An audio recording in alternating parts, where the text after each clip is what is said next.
কাজের কৃতিত্বে অ্যাওয়ার্ডটা পেয়েছেন, একটু বলুন। সবাইকে অনেক ধন্যবাদ। আজকের অ্যাওয়ার্ডটি আসলে আমার জন্য অনেক স্পেশাল, বিকজ আমাকে দেয়া হয়েছে মাল্টি প্যাশনেট আর্টিস্ট হিসেবে।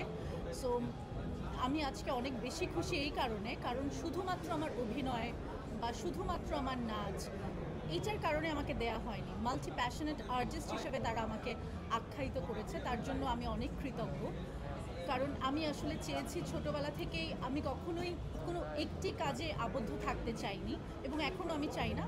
আমি মনে করি আমার যা যা ভালো লাগে আমি তাই করতে চাই, এবং আমার মনে হয় যে প্রত্যেকটা মানুষেরই যা ইচ্ছে করে তাই করা উচিত বলে আমি মনে করি। কারণ আমাদের সোসাইটি সবসময় আমাদেরকে মনে করিয়ে দেয়, আচ্ছা তুমি অভিনয় করছো, তুমি অভিনয় করো, মনোযোগ অন্যদিকে সরানোর দরকার নেই।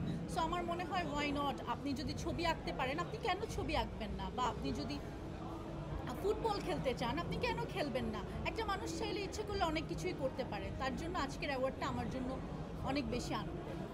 উত্তরবঙ্গের বিখ্যাত খাবার কি? মাংস। গরুর মাংস? না না, উনি উত্তরবঙ্গের তাই জিজ্ঞেস করতেছে। ওগুলো তো আমরা খাই না, যে নাপা শাক আর সিদ্ধলে। হ্যাঁ, আম্মু এখন সব সত্যি কথা বলবে। Thank you. আচ্ছা, ওয়েলকাম। না